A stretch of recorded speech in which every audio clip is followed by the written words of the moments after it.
آپ قرآن کریم کھول لیجئے، رب کریم نے ہمیں اپنے ماں باپ سے بات کرنے کے لیے، ماں باپ سے ہٹ کر علیحدگی میں بات کرنے کے لیے، ماں باپ کے لیے دعا کرنے کے لیے، ماں باپ کے معاملات کو اپنے ساتھ ٹھیک رکھنے کے لیے تفصیل ذکر کی ہے۔ اور قرآن کریم کی عادت ہے، رب کریم جہاں پر توحید کی بات فرماتے ہیں وہاں پر رسالت کی بات فرماتے ہیں۔ ہمیشہ توحید ہے، توحید کے بعد رسالت ہے، اللہ کی بات ہے، اللہ کے بعد نبوت کی بات ہے۔ یہ رب کریم کی ترتیب ہے قرآن کریم میں۔ لیکن یہاں ایسا نہیں ہے جو میں آیت آپ کے سامنے پیش کر رہا ہوں، ذرا آپ توجہ رکھنا تاکہ میں آپ کی خدمت میں ایک جملہ پیش کر پاؤں۔ یہ آیت نمبر 23 ہے، یہ سورت نمبر 17 سورت بنی اسرائیل ہے۔ رب کریم نے ہمیں ماں باپ کے حقوق سمجھانے کے لیے پہلی آیت لفظ ہے وَقَضَىٰ رَبُّكَ أَلَّا تَعْبُدُوا إِلَّا إِيَّاهُ۔ اے بندے، وَقَضَىٰ، رب نے ڈیسیجن لے لیا ہے، فیصلہ کر لیا ہے۔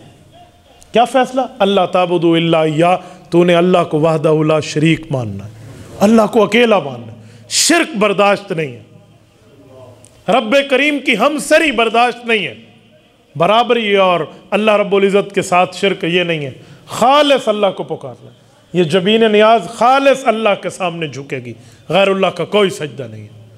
جب توحید کی بات ہے، عادت کیا ہے کہ توحید کے بعد رسالت کی بات ہے، اس جگہ اللہ رسالت کی بات نہیں فرماتا۔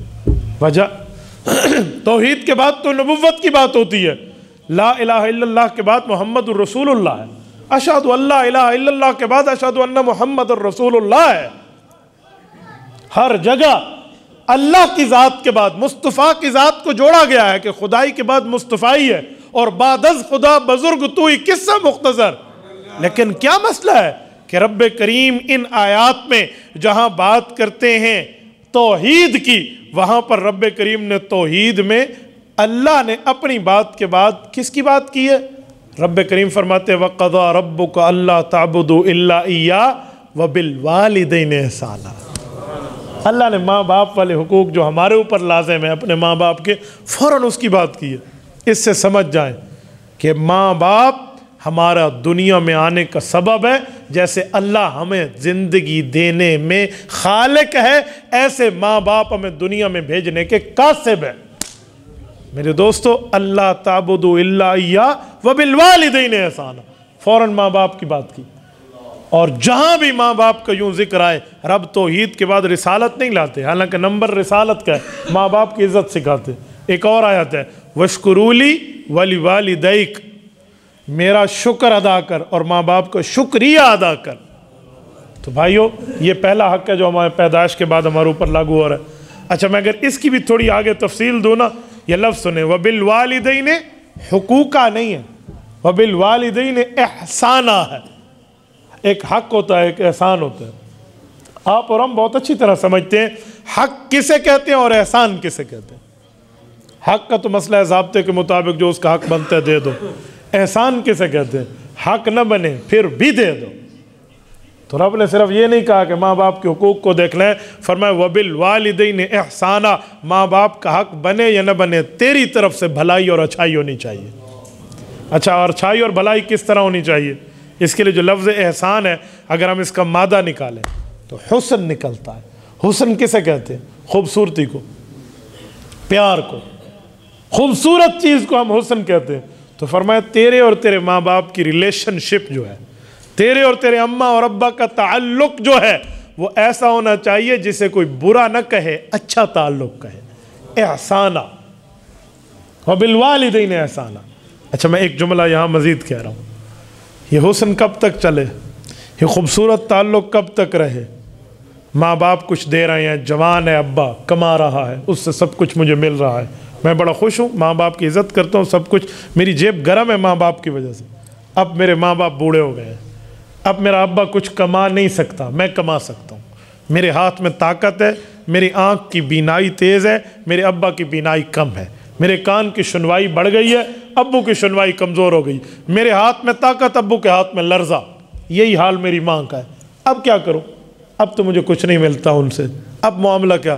رب اس کی بات فرماتے، فرمایا اما یبلغن عندک الکبر احدہما او کلاہما، کہ بندے سن، میں تجھے اس کی بھی رہنمائی کے اصول دے رہا ہوں، تیرے ماں باپ میں دونوں یا ان میں کوئی ایک، کلاہما او احدہما، ایک یا وہ دونوں بڑھاپے کی عمر کو پہنچنے لگے، پھر اپنے تعلق کو تو نے کیسے رکھنا ہے، پھر معاملہ کیسے؟ یاد رکھیں والدین جو ہے نا، اگر والدین بڑھاپے میں پہنچ جائیں نا تو بعض اوقات فطری طور پہ بھی غصہ تیز ہو جاتا ہے، فطری طور پہ بھی، اور کبھی ماں باپ غصہ کریں تو بچے بھی آگے سے غصہ کریں، ابا غلط ہے، نہ بھائی تو بھی بچپن میں غلط سوال کرتا تھا، تیرا ابا اور تیری اماں کبھی برا نہیں مناتی تھی۔ کہتے ہیں ایک باپ نے ایک بیٹے سے پوچھا کہ بیٹا وہ کیا چیز بیٹھی ہوئی ہے درخت کے اوپر؟ اس نے کہا ابا کوا ہے۔ کچھ ٹائم بعد باپ نے پھر پوچھا کہ بیٹا وہ کیا ہے؟ باپ جوان تھا، بیٹا جوان تھا اور باپ بوڑھا تھا۔ اس نے کہا ابو کوا بیٹھا ہے۔ تھوڑا ٹائم بعد گزرا، کہا بیٹا کیا ہے؟ اس نے کہا ابو کوا بیٹھا ہے، پاگل آدمی عقل مند نہیں ہے، ایک بار تو میں نے کہا ہے۔ میں نے کہا ٹھیک ہے بیٹا ایک ذرا ڈائری لانا۔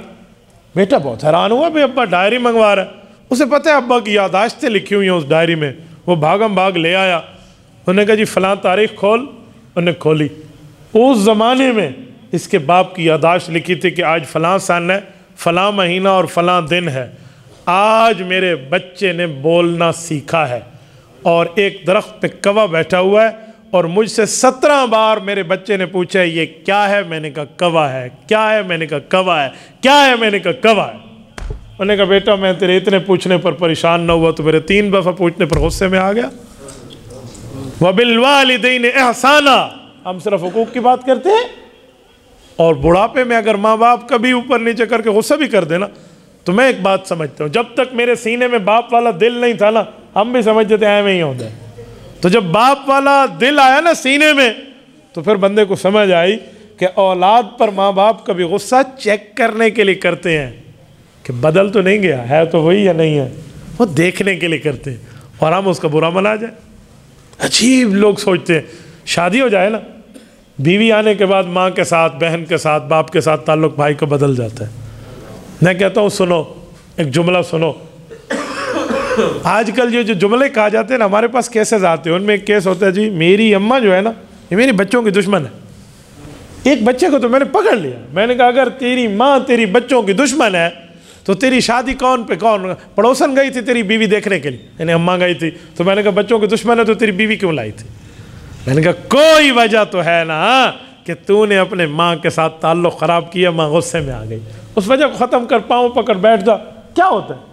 تو رب کریم فرما رہے ہیں دونوں میں سے ایک یا دونوں بڑھاپے کو پہنچ جائیں، پھر تیرا تعلق کیسا ہونا چاہیے؟ فرمایا فَلَا تَقُلْ لَهُمَا اف، پھر تو نے ماں باپ کے لیے اف نہیں کرنا۔ اف کا کیا مطلب؟ ایک اف ہے اردو والا، اف میرا ہاتھ دکھ گیا، یہ اف ہے کہ ماں باپ کے سامنے میں اف نہ کہوں ہے مجھے درد ہے تو میری اماں کو میرے جسم کے درد کی تکلیف کی احساس ہوگا تو پھر اماں کا دل دکھے گا، یہ اف ہے؟ نہیں، یہ عربی والا اف ہے، اردو والا اف نہیں ہے۔ قرآن کریم میں ہے اف لکم ولما تعبدون من دون اللہ، یہ وہ اف ہے۔